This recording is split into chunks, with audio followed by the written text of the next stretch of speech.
Indonesia. Ini adalah pertanda besar.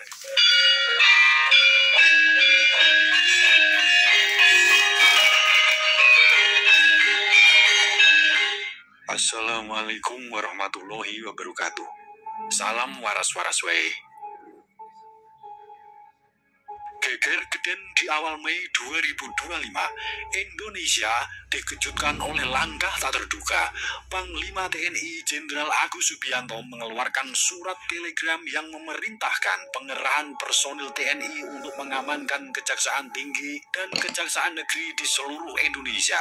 Ini adalah pertanda besar disahkannya Undang-Undang Perampasan Aset Koruptor yang selama ini tertunda oleh oknum-oknum elit. Sebuah pertanda yang dinanti oleh seluruh rakyat Indonesia dan membuat para elit ketar-ketir. Presiden Prabowo Subianto menunjukkan komitmen kuat terhadap penegakan hukum dan pemberantasan korupsi dengan melibatkan TNI dalam pengamanan kejaksaan. Pemerintah menegaskan tidak akan mentolerir gangguan terhadap proses hukum dan siap mengambil tindakan tegas untuk memastikan stabilitas dan keamanan lembaga penegak hukum. Ini adalah era baru di mana koruptor tidak hanya ditangkap, tetapi juga dimiskinkan. Sebelum kita bedah lebih dalam, silahkan tulis doa dan harapan kita semua untuk negeri ini di kolom komentar. Dan bagi sedulurku yang muslim, jangan lupa tulis sholawat. Semoga doa-doa kita semua terkabul. Syekh Imran Hussein, seorang pakar eksatologi asal Trinidad Tobago, memprediksi Indonesia sebagai tempat yang paling tepat untuk disinggahi menjelang kehidupan akhir zaman. Beliau menggambarkan Indonesia sebagai negeri dengan penduduk yang memiliki kemurnian hati, tercermin dari senyuman alami mereka di tengah kemakmuran palsu yang ditawarkan oleh para dajjal. Indonesia menawarkan kehidupan penuh keberkahan. Peristiwa besar ini ditandai dengan musnahnya para koruptor dan terwujudnya ketahanan pangan dan kesejahteraan rakyat Indonesia. Mengapa seorang cendekiawan dunia Syekh Imran Hussein melihat Indonesia sebagai tempat perlindungan di akhir zaman? Dan hal yang paling mengejutkan Indonesia dan mengguncang dunia adalah munculnya tokoh Deddy Mulyadi dengan kebijakannya yang nantinya akan menjadi contoh dan diikuti oleh pemimpin-pemimpin dan kepala daerah seluruh Indonesia. Dalam tradisi Sunda, Oka Wangsit Siliwangi menyebutkan bahwa akan datang masa di mana rakyat menderita karena hilangnya pemimpin sejati. Namun, akan muncul pemimpin dari arah barat yang dipandu oleh gaib dan para karuhun yang akan membawa tatanan baru berlandaskan kearifan lokal, spiritualitas, dan keadilan sosial. Deddy Mulyadi dengan konsistensinya menjaga budaya Sunda, merawat nilai-nilai tradisi serta dekat dengan wong cilik secara spiritual, menunjukkan tanda-tanda seorang bocah Angon sebagaimana yang diisyaratkan oleh filosofi bocah Angon Prabu Siliwangi. Sosok bocah Angon bukan sekedar penggembala, melainkan penjaga dan pembimbing rakyat kecil yang dengan ketekunan dan kerendahan hati mampu memanggil kembali energi leluhur untuk membimbingnya. Dan dalam sudut pandang spiritual, ternyata kemunculan sosok Kang Deddy Mulyadi adalah pemimpin yang diramalkan oleh leluhur untuk membawa perubahan besar di Indonesia dan nantinya akan diikuti oleh para kepala daerah seluruh Indonesia.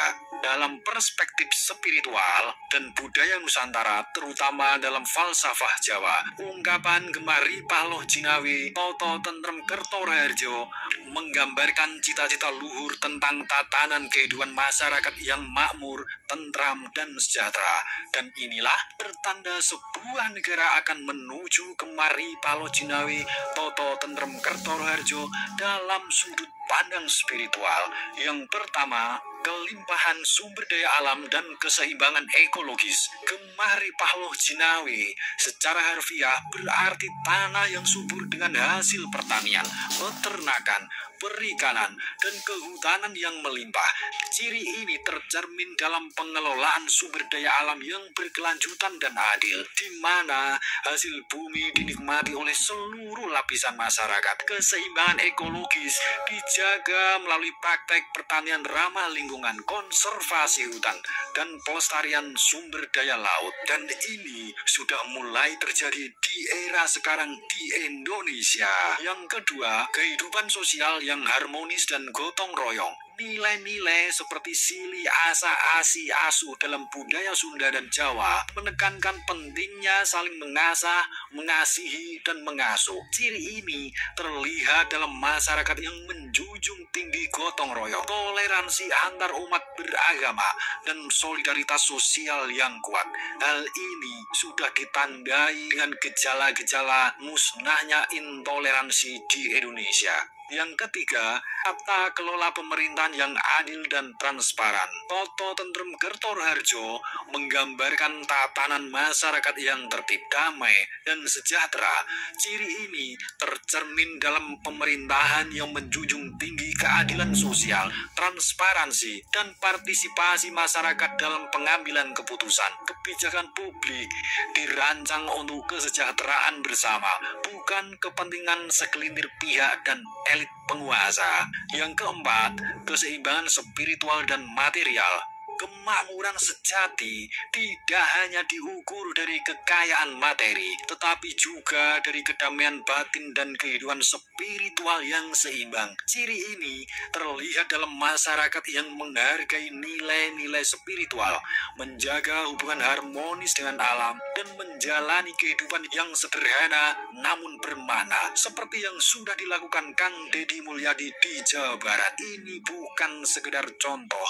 Yang kelima, pelestarian budaya dan kearifan lokal. Penghargaan terhadap budaya dan kearifan lokal merupakan ciri penting menuju masyarakat Gemaripah Loh Jinawe.